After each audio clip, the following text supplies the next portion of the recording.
Somewhere beneath the waters of the Pacific Northwest, a wall of rock the size of Oregon is stuck. It has been stuck for centuries. And when it finally lets go, it will unleash more energy than every nuclear weapon ever built, combined, detonated at once. Scientists have a name for it. They call it the Big One, and according to the geologic record buried in mud, in tree rings, and in the oral memory of coastal peoples who watched it happen once before, it is not a question of if, it is a question of when. Somewhere in the next 50 years, there is roughly a 1 in 3 chance that the ground beneath 15 million people from Northern California to Vancouver Island will begin to shake, and not stop shaking, for 6 full minutes. 6 minutes does not sound like much. Sit still and count it out, and you will understand how long that actually is.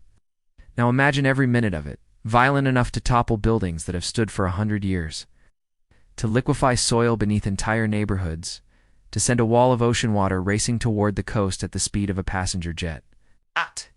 This is not a Hollywood disaster scenario. This is a real fault line, hiding in plain sight that most of the 15 million people living above it did not know existed until scientists pieced together. One of the strangest detective stories in the history of Earth science, and the strangest part of that story, is this. The evidence that cracked the case did not come from Oregon. It did not come from Washington. It came from Japan. In the pages of samurai records describing a tsunami with no earthquake attached to it, a tsunami that, as far as anyone in Japan could tell, had come from nowhere. Before we go further, if stories like this one, stories that sit at the edge of what science can prove and what nature can still surprise us with, are the kind of thing that keeps you up thinking, go ahead and subscribe, because this channel exists to keep dragging these hidden mysteries into the light. Now, back to the fault line that isn't supposed to exist. At least not the way most people picture California earthquakes happening. When most people think of a catastrophic American earthquake, they picture the San Andreas Fault, the jagged crack running through California that has starred in 100 disaster movies. But the San Andreas is what geologists call a strike-slip fault too. Plates grinding sideways past each other, like two hands sliding across one another palm to palm. It is dangerous. It is not, however, capable of producing the very largest earthquakes on the planet. For that, you need a different kind of monster entirely. You need a subduction zone, a place where one tectonic plate is forced beneath another, diving down into the molten interior of the Earth. And 300 miles off the coast of the Pacific Northwest, hidden entirely beneath the ocean, one plate has been doing exactly that for millions of years. Colombia. Along this line, a slab of oceanic crust, called the Juan de Fuca Plate, is being shoved underneath the much larger North American plate. In theory, this should produce the same kind of earthquakes that devastated Sumatra in 2004, that leveled parts of Japan in 2011, that flattened Chile in 1960. Subduction zones like this one are responsible for nearly every magnitude 9 earthquake ever recorded on the planet. And Cascadia is part of the same broad geological family as the fault that ruptured off the coast of Japan in March of 2011. It's an event that still offers the closest real-world preview anyone has of what a full Cascadia rupture might actually look like. That earthquake. Magnitude 9 off Tohoku lasted roughly 6 minutes. Generated a tsunami that in places exceeded 130 feet, and killed close to 20,000 people despite Japan possessing some of the most earthquake-resistant infrastructure and one of the most sophisticated early warning systems on the planet. Japanese engineers had spent decades preparing for a major earthquake. They had not fully prepared for that one, because the models in use at the time underestimated just how large a single Tohoku-style rupture could be. Seismologists studying Cascadia have not been shy about drawing the parallel.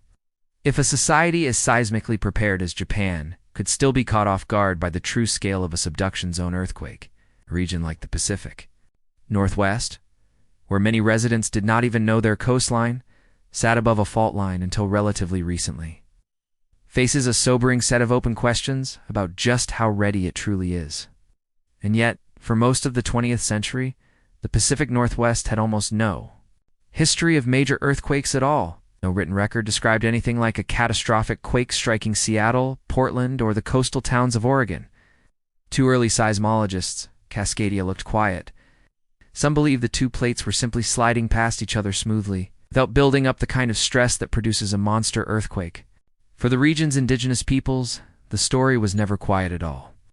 Long before European settlers arrived, coastal nations up and down what is now Washington, Oregon, and British Columbia told stories of a night when the earth itself convulsed. When canoes were tossed from the water onto dry land, when the ocean pulled back from the shore before returning as a wall of water that swallowed entire villages whole. To outside observers for generations, these were treated as myth, folklore, cautionary tales, with no scientific weight behind them. It would take Western science nearly 300 years, and a series of accidental discoveries an ocean apart, to realize the myths were not myths at all. They were eyewitness testimony carried forward with remarkable precision across 10 or more generations, describing an event modern instruments had never recorded because modern instruments simply did not exist yet. That comfortable theory collapsed because of a single strange entry in centuries-old Japanese records. On the night of January the 27th, 1700, villages along the coast of Honshu were struck by a tsunami. Waves flooded rice paddies, damaged homes, and were carefully logged by local officials, because in Edo period Japan, unusual events were meticulously recorded for the shogunate. But there was a problem.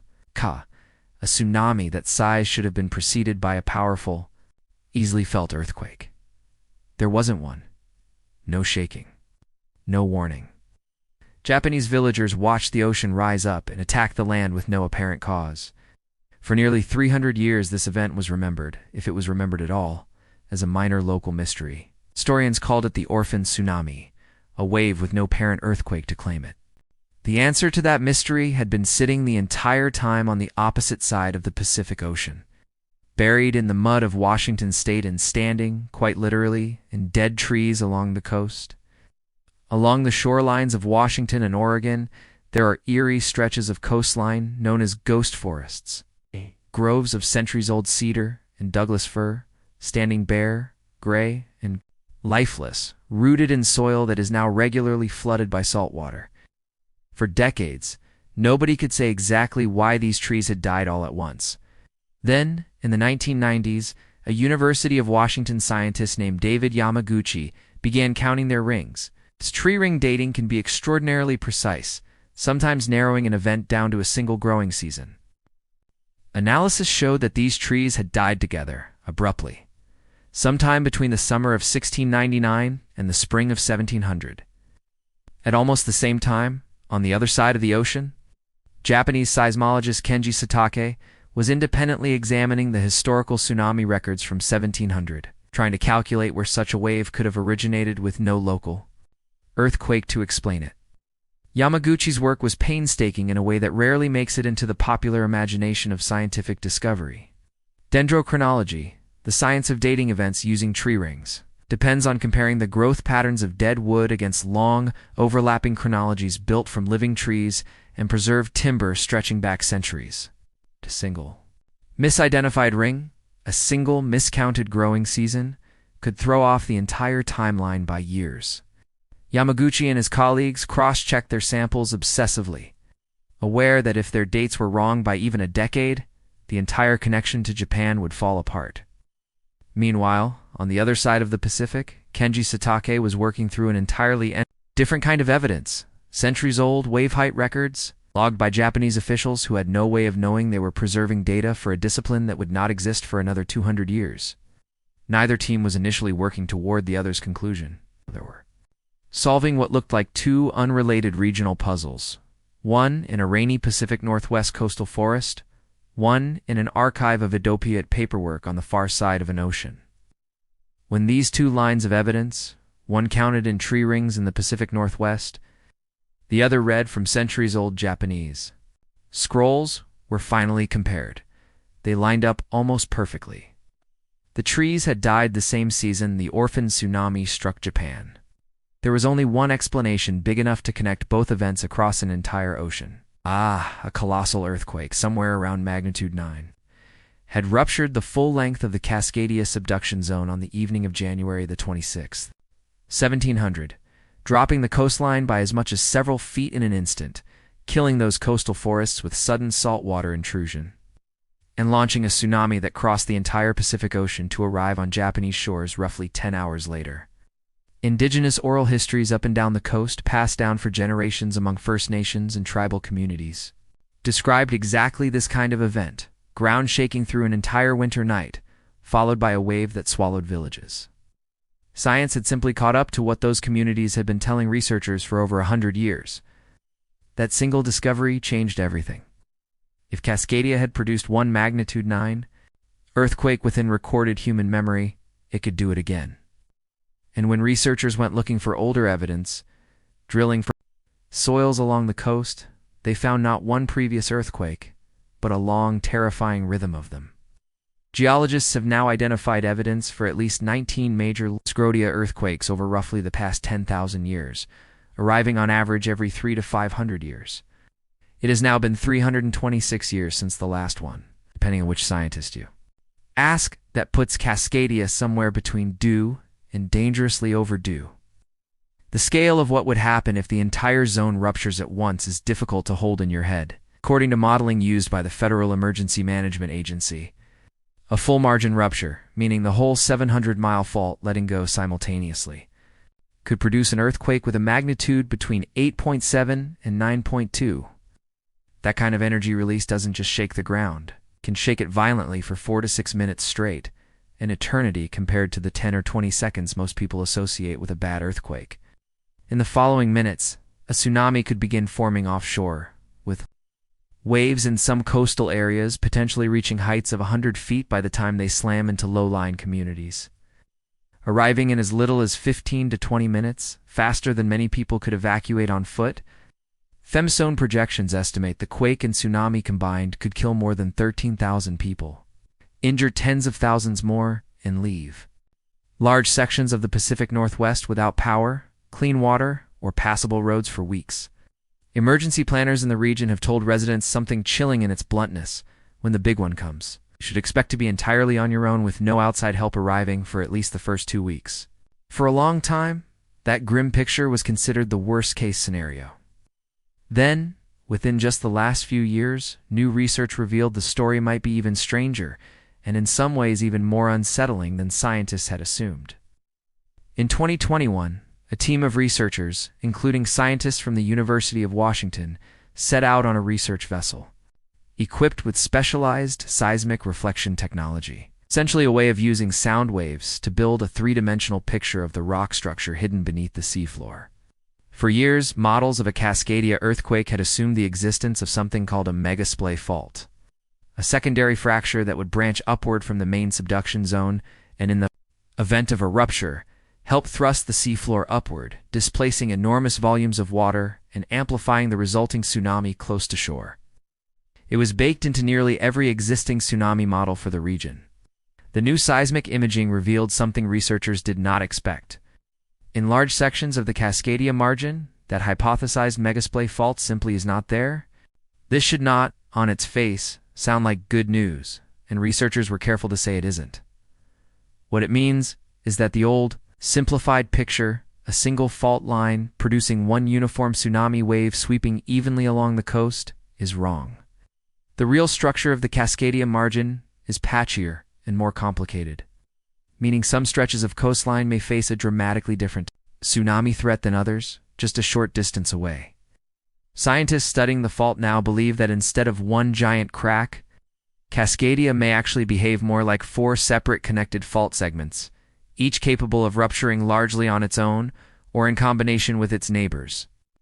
That distinction matters enormously for anyone trying to model exactly how high the water will rise in any specific town, and it means an entire generation of tsunami preparedness maps may need to be redrawn. It's not because the danger is smaller, but because it is unevenly distributed in ways nobody had properly mapped before. Then came a second twist, one that briefly and mistakenly gave the public reason for hope. In early 2026, researchers examining new seismic imaging off Vancouver Island identified something startling: an apparent tear running through the subducting oceanic plate itself. In the northern segment of the fault, the very segment most likely to produce the next great earthquake. For a moment, some interpreted this as evidence that this section of Cascadia might be slowing down. perhaps even gradually shutting off, which would lower the immediate risk to that stretch of coastline. It is easy to understand the appeal of that interpretation. It would mean less to fear. But seismologists studying subduction zones elsewhere in the world have learned, often painfully, that tears and irregularities in a subducting plate do not reliably mean an earthquake fault is dying. In some cases, they concentrate stress in new and unpredictable ways instead. The scientific community's response was measured caution rather than celebration, an intriguing structural discovery, not a reprieve. Location and magnitude in a matter of seconds, and pushes out an alert, racing the much slower and more violent shaking to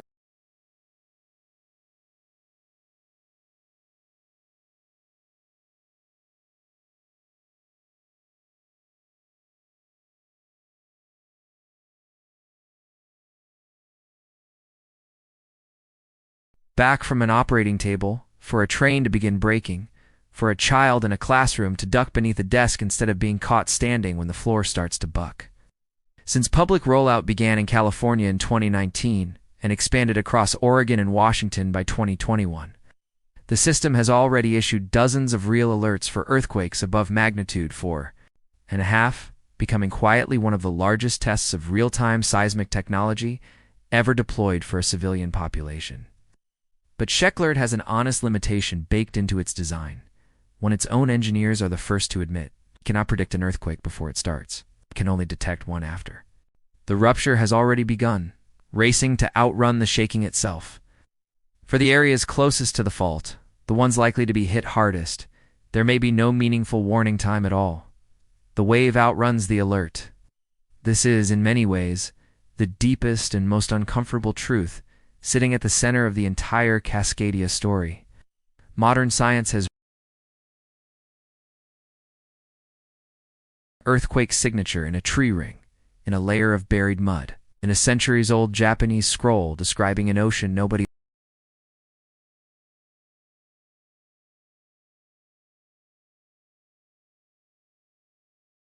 How many feet a specific stretch of coastline might sink. And yet, for all of that power, number scientists on Earth can currently tell you the one thing every person living above the Cascadia subduction zone most wants to know. Exactly when it will happen. Earthquakes remain, at their core, chaotic systems governed by stresses accumulating, silently on a fault plane buried miles beneath the ocean floor. Invisible to every sensor humanity has ever built, researchers can tell you the odds. They can tell you the history. They cannot yet tell you the date. Perhaps that is the real reason this story continues to fascinate and unsettle people in equal measure. The Cascadia subduction zone sits directly beneath cities most Americans think of as models of modern livability. Seattle, Portland, Vancouver, places associated with technology companies, coffee culture, and green mountains, not ancient geological violence. And yet buried underneath all of that ordinary daily life is a fault line, is capable of unleashing one of the most powerful earthquakes the modern, instrumented world has ever precisely studied in advance. It is a strange kind of knowledge to carry. The certainty that something enormous is coming, paired with total uncertainty about when.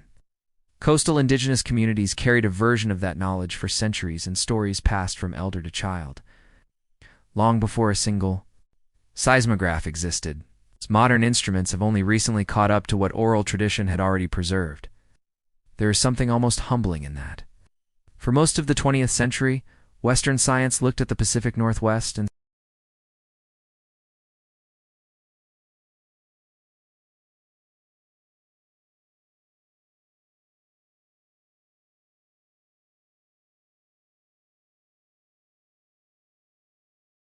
fact, to reveal that the calm had never been real. It had only been quiet, in the particular, deceptive way that geological time is always quiet, right up until the moment it isn't. Somewhere off the Pacific coast right now, two enormous plates of the Earth's crust remain locked against one another, accumulating stress in complete silence, exactly as they have for over 3 centuries. Sensors listen, researchers model. Emergency planners write 50-year risk assessments, and millions of people go about their ordinary lives directly above a fault line. Capable of rewriting the coastline itself in the span of 6 minutes? The tear beneath Vancouver Island, The missing megasplay fault, the eerie synchrony with the San Andreas, hundreds of miles to the south. Each new discovery hasn't simplified this story. It has made it larger, stranger, and more interconnected than anyone studying it generation ago could have guessed. The big one is not a myth, and it is not a prediction with a date attached. It is a certainty without a calendar, written in the deep, patient language of stone, and for now. The only thing separating quiet coastal mornings from that 6-minute reckoning is a fault line that has kept its own schedule for 10,000 years and has no obligation to share it with us before it decides to move. What makes Cascadia different from almost any other natural disaster we tell stories about is this strange, uncomfortable blend of certainty and ignorance sitting side by side. We are not waiting to find out if an asteroid might strike or if some rare cosmic event might occur. The rupture is not hypothetical. It has happened at least 19 times in 10,000 years, and the plates have never stopped moving since the last one. Every year that passes without an earthquake is not a year of safety. It is simply another year of stress, quietly accumulating on a fault plane none of us can see or feel. 300 years into a waiting period whose upper limit no one can define with confidence. Perhaps the honest ending to this story isn't a warning at all. It is a kind of clarity, the recognition that beneath some of the most livable, most modern cities in North America, deep time is still doing exactly what it has always done, slowly, silently, and without any concern for how comfortable our forgetting has become. Stay curious. Stay ahead of what we don't know yet. Sources: University of Washington. King 5. Newly released seismic reflection research revealing the absence of a hypothesized megasplay fault along large sections of the Cascadia subduction zone and its implications for tsunami modeling 2025. CBC News. University of Victoria and multi-institution seismic imaging study published in Science. Advances detailing the structure of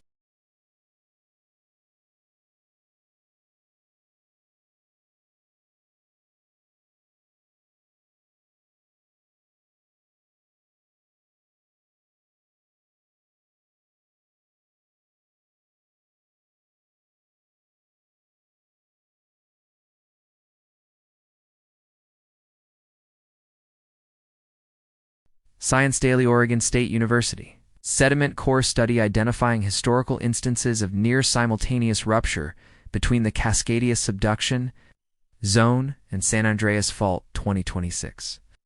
NACO, National Association of Counties. FEMA, Earthquake and Tsunami Impact Projections. Coastal County Emergency Preparedness Reporting 2025. Red Cross Washington. Reporting on